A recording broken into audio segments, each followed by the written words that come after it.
Paano natanggal? Pinangunahan mo yung pagtatanggal o Ang una po, sa nagbitiw? nirelieve ko po lahat ng tao ng BJMP. Binalik ko po sa kanilang mother unit. Pero nga po, dahil nga sa 3 taon silang, itong mga tao naman dito sa Bucor, 3 taon din na hindi naka-floating.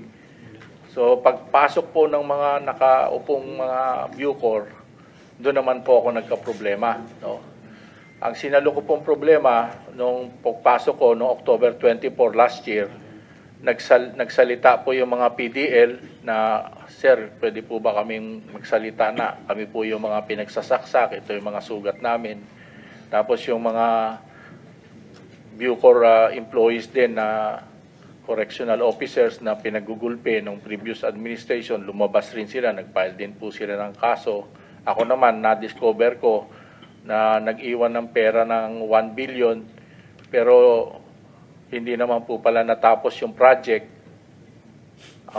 Pero What you're saying here is that there were lapses during your predecessor's time that led to your present predicament. Eh, di ba trabaho mo na iayos, ipagpatuloy kung may tamang ginawa?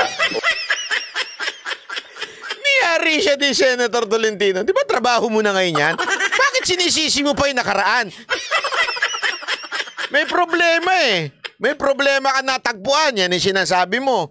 Oh, bakit mo sinisisi pa yung hindi mo pa trabahuhin ngayon? Alam mo, Brad, katapang, ha? Para sa kaalaman mo, ang kausap mo dyan si Senator Tolentino, isang matalinong abogado na hindi mo pwedeng paikot-ikutin. Una-una, maraming alam yan pagdating sa gobyerno. Isa ho yan sa pinakamagaling. Tandaan mo yan. Huwag mong kakalimutan. Every time nung panahon ni PRRD, nagkakaproblema si PRRD sa mga lugar-lugar na kailangan ayusin, lagi niyang pinagbibilinan si Senator Tolentino. Bakit to? Magaling. Pagdating sa administrative na, kasi kanya-kanyang gift tayo eh. Pasaway ako, salamat po ah. May kanya-kanyang gift tayo. Isa sa mga gift ni Senator Tolentino, gift ng administration. Ano ibig sabihin nun?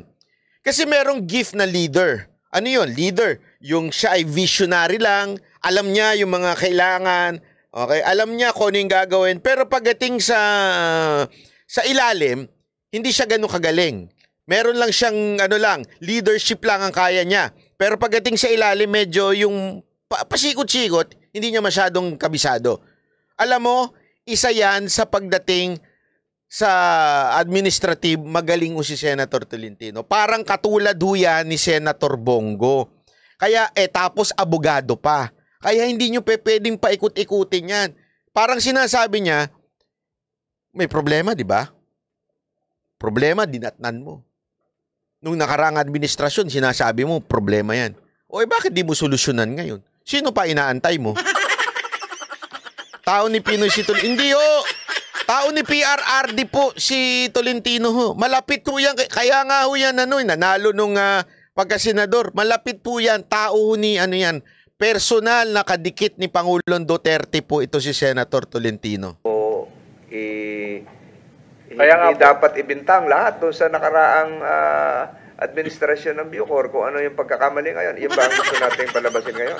ang sinasabi ko po, Mr. Chair, hindi naman nagbibintang ako. Iyon lang po ang minaanak ko mga problema. Sa 50 years na nandyan ang Bucor, hindi nagpagawa ni. So may palusot ka na. Yan ba ibig mo sabihin? May palusot ka na. Isang kulungan bago. Pero may sinasabi kang naiwan na 1 bilyon na... Sabi ni Kirsten that MMDA chairman ni Pino yan. Oo, pero hindi ibig sabihin tao na kagad. Okay? Mas malapit po yan kay Pangulong Duterte. Ako, I can assure you that. Every time na may meeting, nakikita ko yan. Isa yan sa mga talagang laging kausap ni Pangulong Duterte. Kaya yun ang ibig ko sabihin tao yan ni PRRD. Sino ngayon ang magdetermine, magdedesisyon kung saan gagamitin? Ipagpapatuloy mo ba? Medyo malaki lang kayo 1 bilyon.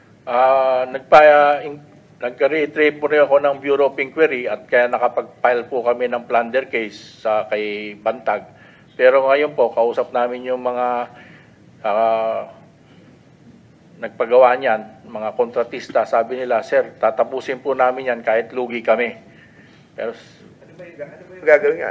At least siguro you will be aided by COA reports, Opo. audit reports. Hindi naman yung basta-basta, ito mali ang ginawa mo. Kailangan to may basihan. So, ano ba yon? Ito ba yung hinukay doon na malalim? Ano yung ba yung tatlo sinasabi pong mo? buildings po na pinagawa sa Palawan, sa Davao at saka sa Leyte. Nag-allocate po ng 300 million.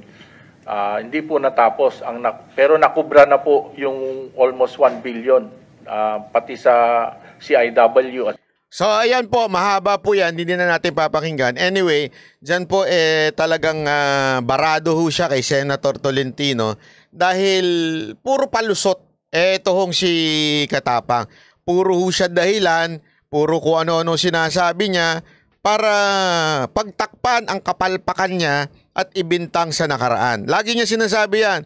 Kasi matagal na, dekada ng problema yan, na natagpuan ko.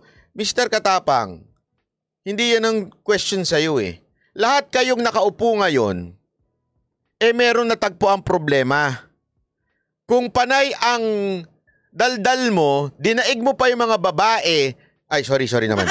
Huwag kang ganyan banat bay. Huwag ganyan. Hindi kasi minsan madaldal lang yung mga minsan.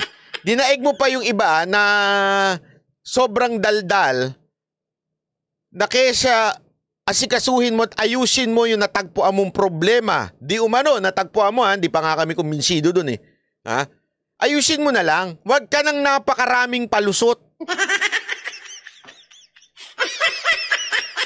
Ang hirap sa'yo, puro ka palusot eh. Yan ang problema sa atin, kaya walang nangyayari sa bayan natin eh. Di ba ganyan na ganyan ang kaugalian nung panahon ni Pinoy?